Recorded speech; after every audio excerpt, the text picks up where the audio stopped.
Beyond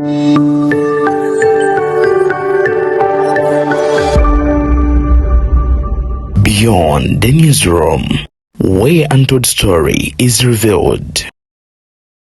Bloga agenda nayogera ebibye oba politician amunyiziza oba omukulembeze amunyiziza n'amuwemulirawo.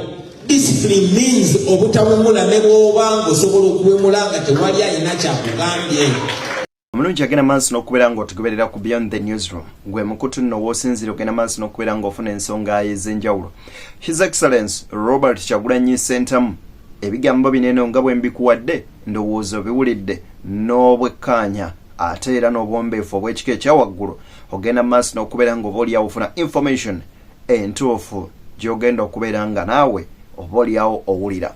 Kakati nno His Excellence Robert Kyagulanyi Ssentamu ng'asinziira wali eri mu ggwanga ly'abanafu Abamerica mu ssaza lya Chicago agenze maaso n'okubeera nga ategeeza n'agamba nti empisa y'emu ku ezo empagi eziyimirizaawo ekibiina kya National Unity Platform.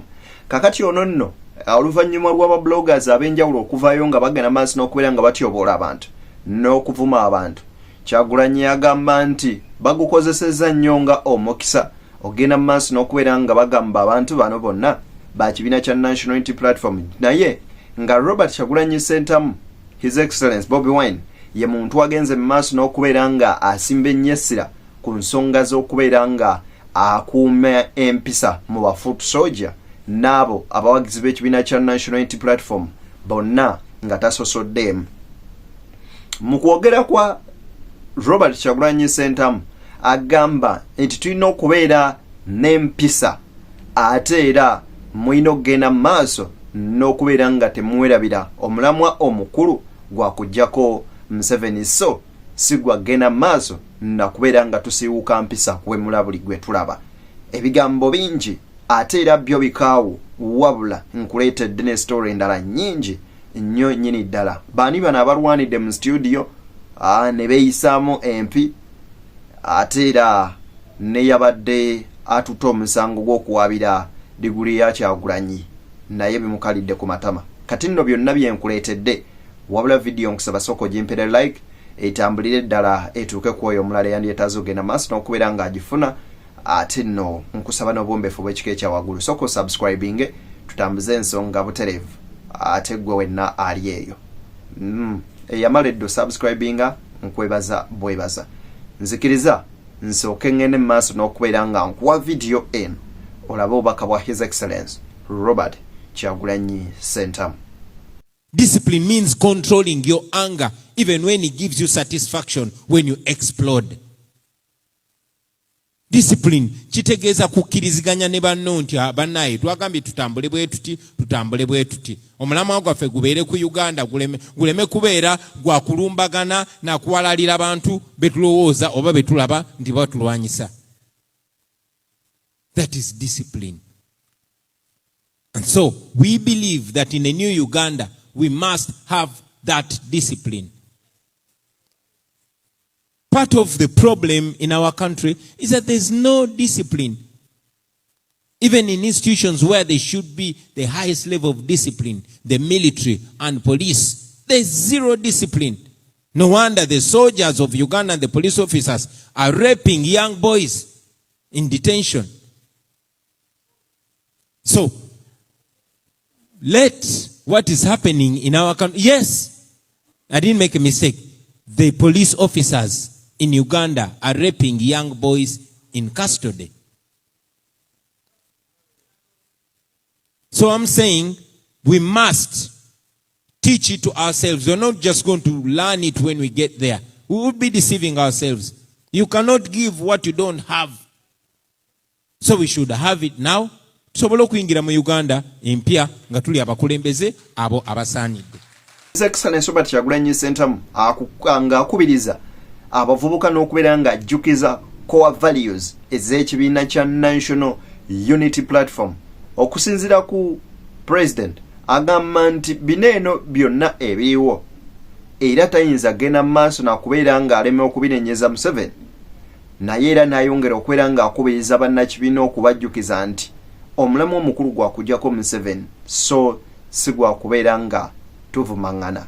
2 is reliability. Reliability in Uganda bwesigwa?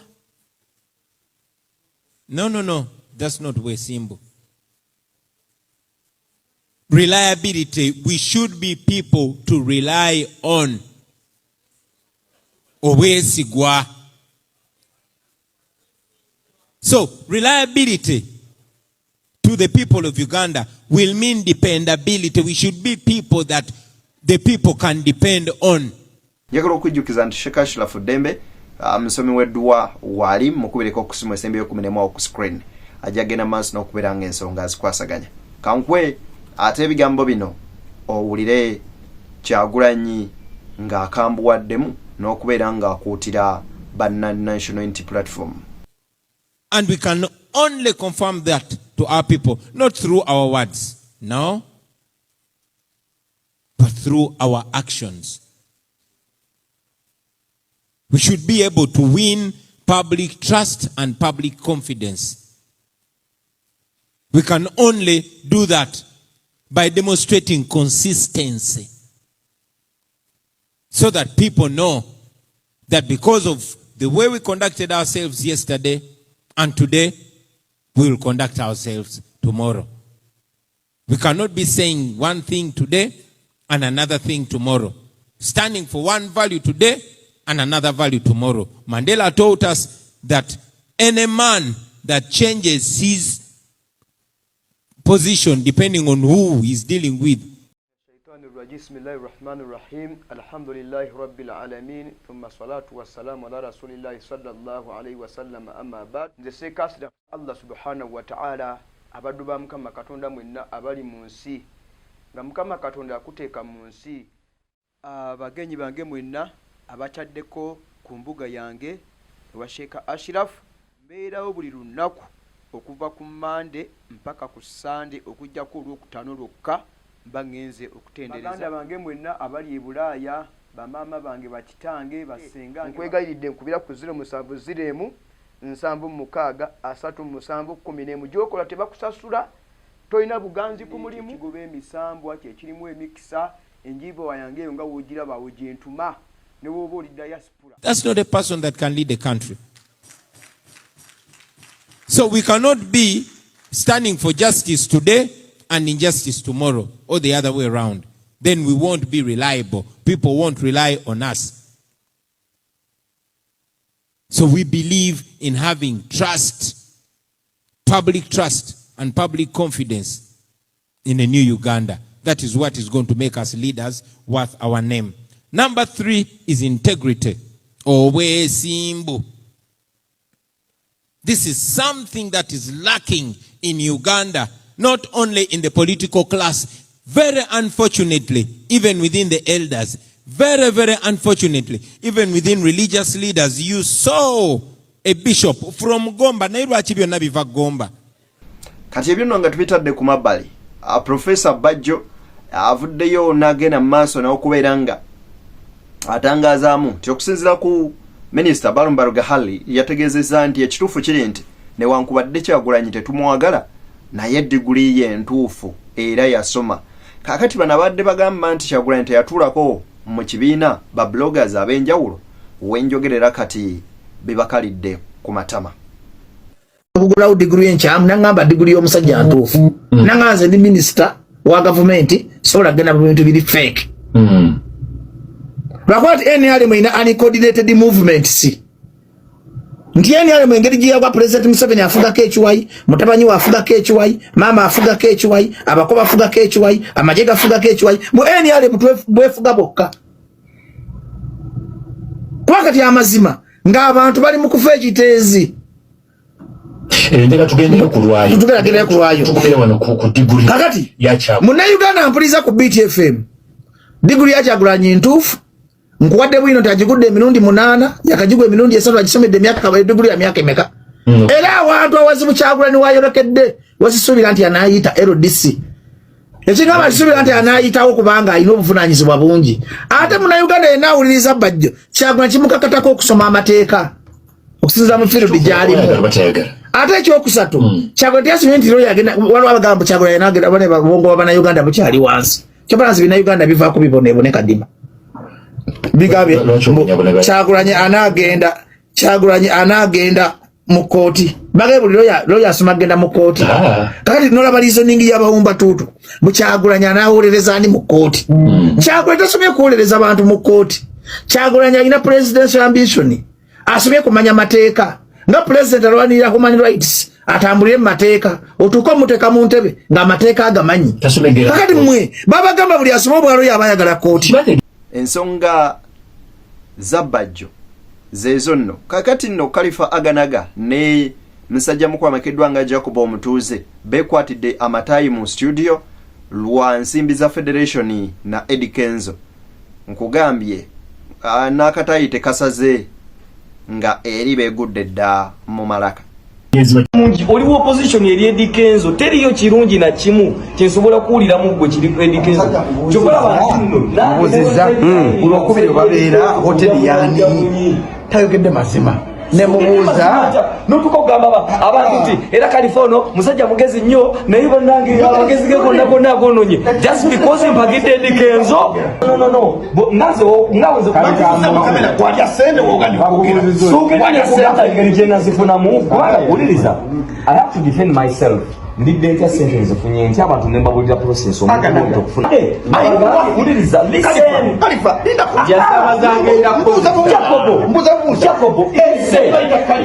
Jacobo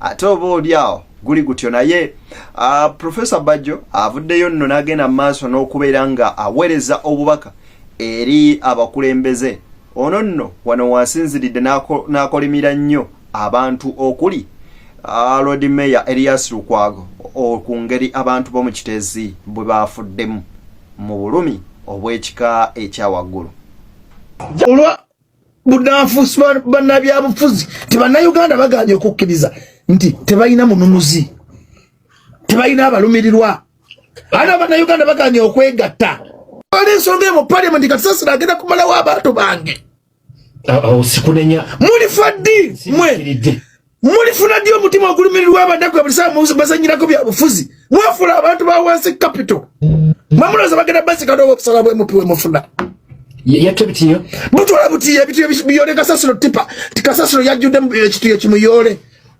ejo gulede eremeddwa ate otwala obutiyo olwokuba oyagala amawulire namwe binnayuganda bampuliriza ekiteeza abatafudde mubeemu amagezi tebuddabuleeta basirusiru mwe muli kuladdi muli kutulatya ekikolimo ky'obusiru mutuleetera obubaka obutasobola bayamba kakati nno ebyo nga tubitadde ku mabbali His Excellency Robert Kyagulanyi Ssentamu wano asinzidde wano n'ategeeza nti ku mbeera eyabaddewo ku ngeri abantu gye bagenze mu maaso n'okubeera nga bafaamu mu bitundu by'omu Kiteezi agamba nti ajja kukozesa ebigambo bya Nubian Lee nti Museveni ali responsible lwaki failure to deliver the services abantu ze beetaaga nti ebbanga liweze ng'abantu bacomplaininga Kasasiro ono naye era teyajjibwawo nga gavumenti efuuse reluctant oba nga gavumenti efuuse eteefiirayo ate munnange ebitaliwo ensula ebigambo bya His Excellency Robert Kyagulanyi Ssentamu bibino nsaba mubiwulirize must be service. Now today we are mourning our people in their dozens in Kiteezi because there is zero service. Here, if there were no services, then there would be no reach anywhere. But it can't happen because citizens are empowered, they are sensitized. So these things, we tell them to people. And we don't stop there. We go ahead and ask them to hold us accountable to these values. These are promises that we make to people in exchange for their mandate. And therefore we must be held accountable. We must be servants. We must deliver. Deliver on economic opportunities for our people. Deliver on equality. And service does not only mean offering services in the capital city and it's all good. No. If Buganda has schools, Karamoja must have schools. If Ankole has water, Busoga must have water. Those services are not supposed to be tailored to a certain region or a certain ethnicity. They must be for all Ugandans, because we believe that all Ugandans are supposed to be equally served by their leaders. Ono nno takomyawo agenze mu maaso n'okubeera nga akuutira bannaNUP okubeera abakulembeze abalina ensa n'abasaba okugenda mu maaso n'okubeera nga bakuuma obuntubulamu ate era mu ngeri y'emu n'okubeera abaddu oba abakulembeze abasavinga abantu so si abakulembeze abeetuulidde mu ntebe abantu babasavinge. N'agamba tulina okubeera nga tulwanirira ekyo n'eddembe lyaffe okubeera nga tumamulako Museveni, wabula tulina okubeera nga abantu bye beetaaga tubibatuusaako. Beyond the newsroom gwe mukuto nkwebaza gwe agenze mu maaso n'okubeera nga ongoberera okuva gye twatandikidde okutuuka wano. Nzikiriza nkusiibule nti atakuumira mpeera agende mu maaso n'okubeera nga akunkuumira, wabula mbakubiriza okwagala ennyo ensi yattu Uganda kw'oteeka ate n'okwagala ennyo Katonda. Mwagale ensi yaffe Uganda, muweereze ennyo Katonda, ate twagale ennyo Obuganda oba obwakabaka bwaffe. Buli omu mu buwangwa gy'ova bwagale nnyo, ate oba oli awo ogateko ettofaali ku bo mu kuza abaana n'empisa n'eddiini nga balambikiddwa bulungi. Ayisa abasajja Kabaka Magulu Nyondo Kyukyuruku ba ssentebe twa baffe Landlord Wangaala ne maama Nnabagereka agerekere Obuganda. Mutenza Gulu yayisa amazzi mu ttaka ne gatalumira. Abankuumira ate era tusinkane ng'enkwegezi kyabakubira enduulu. Mubeere bulungi, mweraba.